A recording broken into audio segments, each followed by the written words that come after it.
6주차 1교시 수업을 시작하도록 하겠습니다. 이번 시간은 정보 탐색 단계에 대해서 알아보도록 하겠습니다. 이 정보 탐색 단계는 소비자 구매 의사 결정 과정에서 크게 6단계 중에 두 번째 단계에 해당이 됩니다.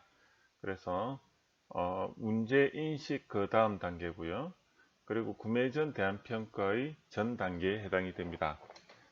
여러분들한테 그 구매 의사 결정 과정을 6단계를 외우는 방법에 대해서 잠시 알려드리겠습니다. 문정, 대퇴구행 이렇게 외우면 그 앞자를 따서 외우기가 좀 좋은데요. 문은 문제인식, 정은 정보탐색, 그 다음에 대는 구매 전 대안평가, 그 다음에 태는 태도, 그 다음에 구는 구매, 그 다음에 구매 후 의사 대안평가를 행이라고 이렇게 하면은 후가 행하고 비슷하잖아요. 그래서 구매 후 대안평가. 그래서 문정 대퇴구 행 이렇게 외우시면 좀 더 편하게 하실 겁니다. 그러면 이 정보 탐색 단계에 대해서 해당이 되는 소비자의 정보 처리 과정에서는 이게 주의에 해당이 됩니다. 즉 여기서 소비자 정보 처리 과정을 또 외우는 방법에 대해서 말씀드리면 노줄이기, 여기서 노줄이기 앞에는 자극이 있고요.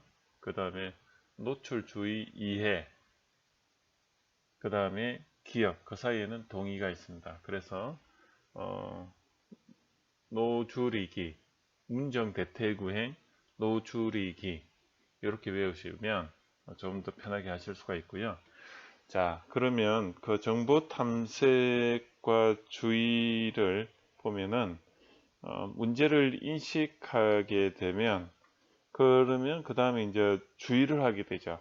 그 주의 단계가 정보 탐색 단계가 되는 것입니다. 그리고 그 주의를 한다는 것은 의식이 작동한다고 보시면 돼요.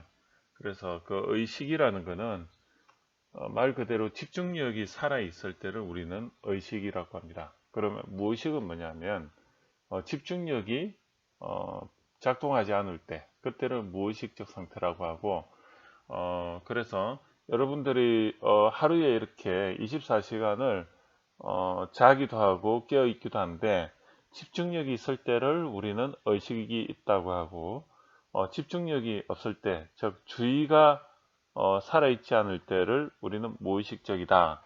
그런데 외부로부터 정보는 계속 들어오고 있는 것이죠. 그래서 그 자극에 대해서 우리는 노출이 되어 있다는 것은 어떤 의미냐? 의식하든 무의식적이든 이 감지를 하고 있는 것을 우리는 노출이라고 하고요.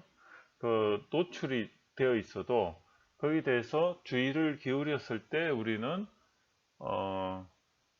그 정보를 인식을 하게 되는 거고, 그리고 주의를 기울이지 않았을 때는 어떻습니까?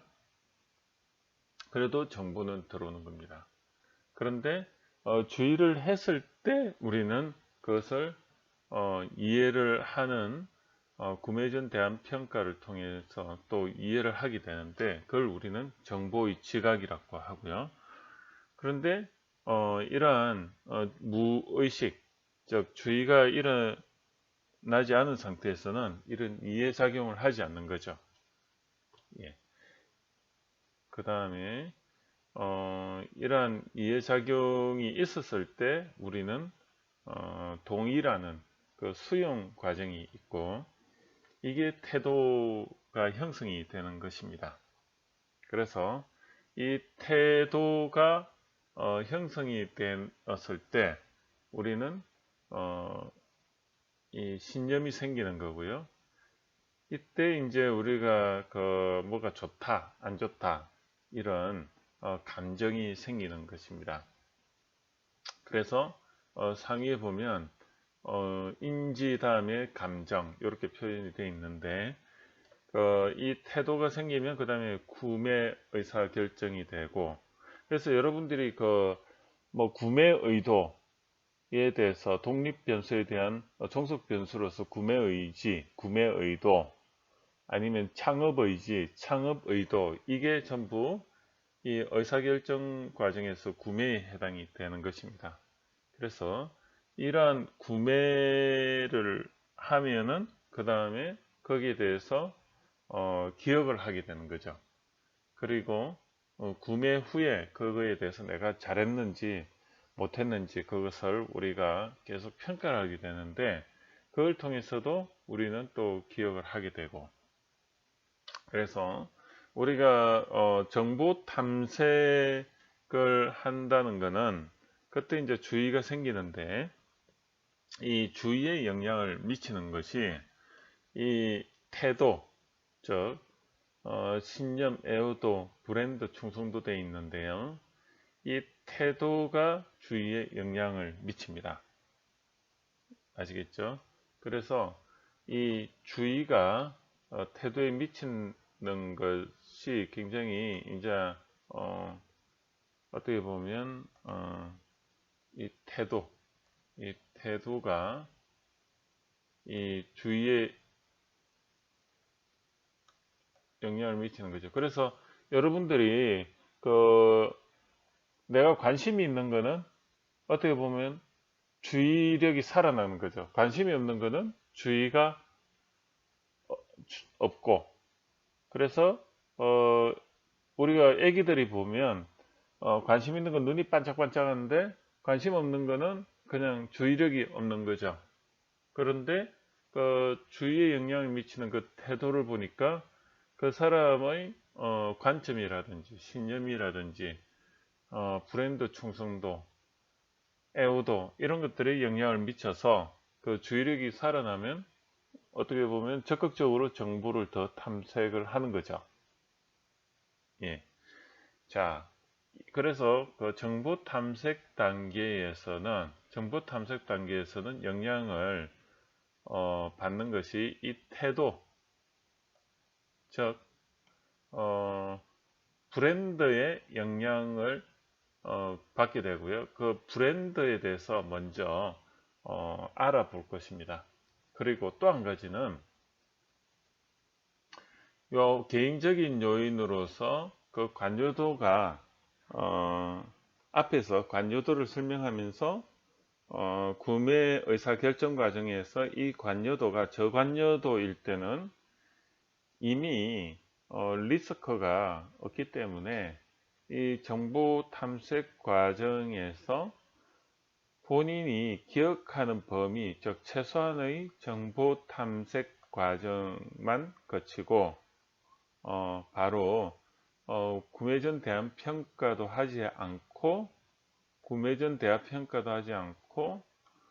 자신의 그 애호도 신념에 따라서 구매를 하는 게 즉 문제인식에서 바로 이렇게 저관여도일 때는 이렇게 갑니다. 이 저관여도일 때는 저관여도일 때는 바로 정보 탐색 과정이라든지 구매 전 대한 평가를 하지 않고 구매로 바로 가고요. 그리고 그 관여도가 낮으니까 그냥 구매 의사 결정하고 그냥 가볍게 그냥 다른 물건도 한번 사가지고 그 다양성도 추구해서 해보는 거죠. 근데 고관여도일 때는 이 소비자 구매 의사 결정 과정 모든 과정을 다 거친다는 거죠. 그래서 이 고관여도일 때는 내가 이 결과에 영향을 크게 미치기 때문에 이 과정을 다 거친다. 그래서 내부의 연상, 정보 탐색 과정에서도 내부의 연상으로서 하는데 그 다음에 그 외에 또 외부 탐색까지도 다 한다는 거죠. 아시겠죠? 그래서 그 정보 탐색 과정을 공부를 하면 이 관여도도 연관이 되어 있고 이 태도가 또 영향을 주기 때문에 이러한 태도, 즉 태도에 해당되는 브랜드에 대해서 먼저 알아보는 것입니다. 그리고 또 우리가 그 다음에 배울 그 태도 변화 이론을 한번 보시면 이 태도 변화 이론이라는 것이 이 어떤 거냐면 이 기억과 동의를 통해서 이제 기억을 하게 되는데 이 과정에서 이 기억이라는 걸 중심으로 보면 어떻습니까? 이 노출주의가 되어 정보를 미리 알고 거기에 대해서 이제 내가 태도가 형성이 됐잖아요. 이 태도의 영향을 통해서 이제 받은 정보와 이 태도의 영향을 받는 거하고 그 다음에 사전 정보, 이 정보를 받는 루트하고 그 다음에 구매를 하고 나서 구매 후에 또 거기에서 오는 정보와 충돌을 하는 거죠. 그 충돌하면 어떻습니까? 사람이 갈등이 생기는 거죠. 그래서 그 생각의 갈등, 그 기억의 갈등이 생기는데 그때 우리는 여러 가지 해소 방법이 있는 거죠. 예를 들어서 내가 했던 그 구매 후의 행동에 대해서 나머지 태도라든지 태도를 바꾸거나 내가 그것을 정당화시켜서 태도도 바꾸고 또 이 정보를 왜곡을 시켜서 내가 합리화를 한다든지 또는 또 뭐가 있을까요? 이 태도를 변화를 안 시키려면 어떻습니까? 구매 후 평가에 대해서 합리화를 시킨다든지 아니면 정보를 왜곡한다든지 똑같이 또는 이 정보가 맞다고 보면은 그 다음에 태도를 또 바꿔야 되고 이 구매 후를 합리화시키고 이런 식으로 이 경우의 수가 다양하게 나옵니다. 그래서 이 태도라는 걸 앞에 붙여 가지고 보통 태도 변화 이론 뭐 이렇게 이야기하는데 이제 인지 부조화 이게 전부 이제 구매 전의 정보와 구매 후의 정보가 일치하지 않는 거죠. 그것을 우리는 인지 부조화라고 하고 즉 여기 보면 인지가 뭐죠? 이 앞에서 온 정보를 인지한 거죠. 그래서 이 이해까지, 즉 이해한 그 인지와 그 다음에 구매의 행동에서의 그 결과가 부조화가 일어난 것입니다. 그것을 우리는 인지 부조화라고 하는 거죠. 그래서 이번 시간에는 이 정보 탐색을 중심으로 알아보는데요. 먼저 해야 될 게 브랜드에 대해서 이 브랜드에 대해서 먼저 알아보고 그 다음에 가겠습니다. 자, 그러면 이 브랜드의 구성 요소가 무엇인가 한번 보니까 소비자의 마음속에 기업이 생각하는 어떤 이미지를 심어주기 위한 브랜드의 핵심 가치를 만들기 위해 그 브랜드 구성 요소를 적절하게 선택하고 조화를 이루도록 하는 능력이 있다. 뭐 이렇게 돼 있는데, 자, 브랜드라는 것은 그것을 시각화, 청각화 시키거나 아니면 체험화 시키는 것을 우리는 브랜드 구성 요소라고 보면 됩니다. 그래서 시각적인 걸 보니까 이 어때요? 이미지 형성이 중요하죠. 시각, 청각 위에 그 생각의 이미지도 중요한 겁니다. 그래서 생각의 이미지는 브랜드명하고 또 뭐가 있을까요?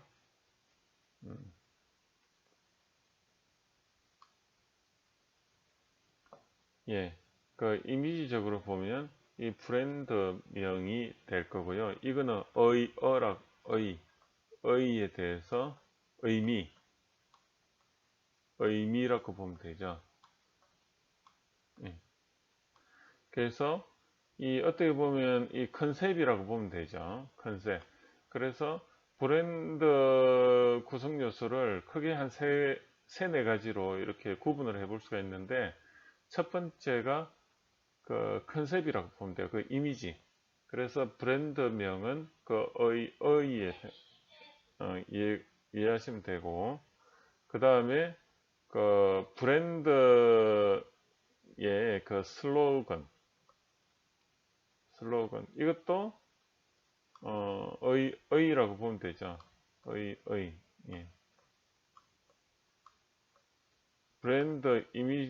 브랜드명과 이게 브랜드명은 단어라고 보면 되고, 단어로서 컨셉을 만든 거고, 브랜드 슬로건은 뭐라고 보면 되죠? 문장으로 보면 되죠. 문장으로 컨셉을 만든 거라 보면 됩니다. 그래서 브랜드는 첫 번째가 컨셉이 중요하다.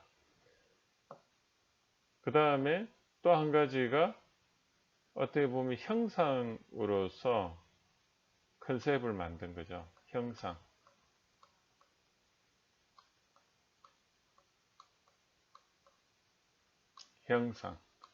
그걸 우리는 로고 또는 심볼이라고 하죠.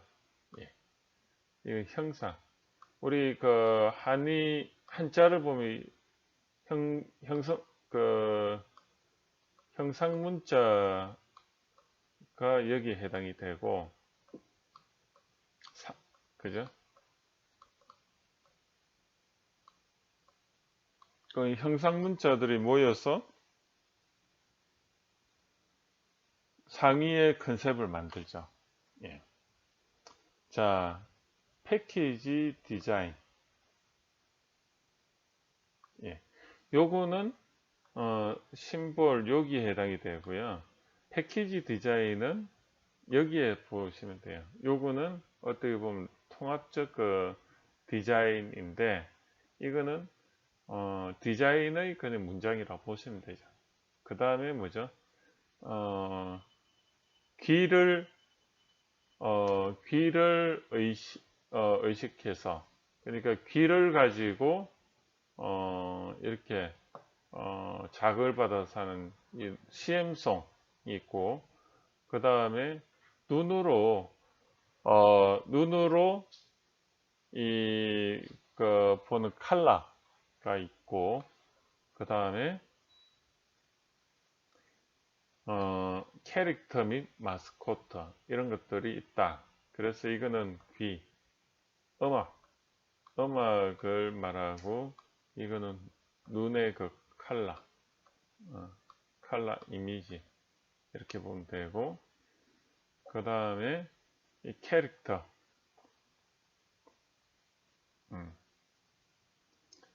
이거는 어떻게 보면 의인화 시킨 거죠. 의인화.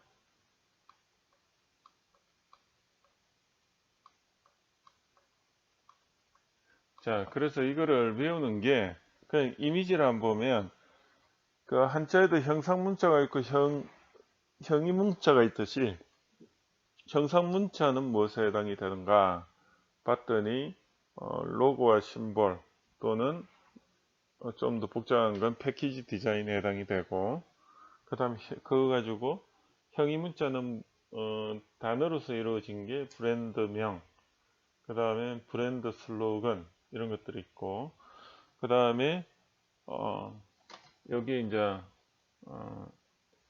어떻게 보면 브랜드명, 브랜드 슬로건이 있고, 그 다음에 눈과 귀를 만족시키는 게 있고, 그 다음에 의인화가 있다.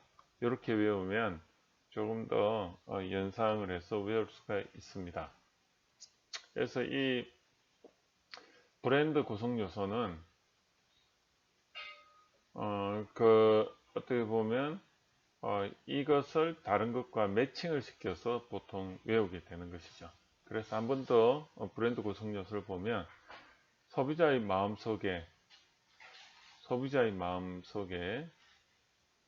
기업이 생각하는 어떤 이미지, 컨셉을 심어주기 위한 브랜드 핵심 가치를 만들기 위해서 구성 요소를 적절히 선택과 조화를 이루도록 하는 능력, 이렇게 되어 있는데, 이 선택과 조화를 이루도록 하는 능력, 이게 뭐냐면 연상작용이 일어나도록 하는 것입니다. 그래서 이 브랜드 구성 요소는 크게 형상문자, 형이문자, 그 다음에 감각적인 눈기, 그 다음에 의인화, 이렇게 구성이 되어 있다, 이렇게 보시면 되고요. 그러면 브랜드 개요란 브랜드라는 거는 인간의 사람의 고객의 기억 속에 경쟁자와 차별화되는 특징을 브랜드라고 한다. 자, 요거 외우실 수 있으시죠? 그래서 우리가 그 태도 다음에 기억이죠. 태도, 문정, 대태, 구행. 그래서 태도 다음에 구매를 하면서 그게 기억으로 가지 않습니까?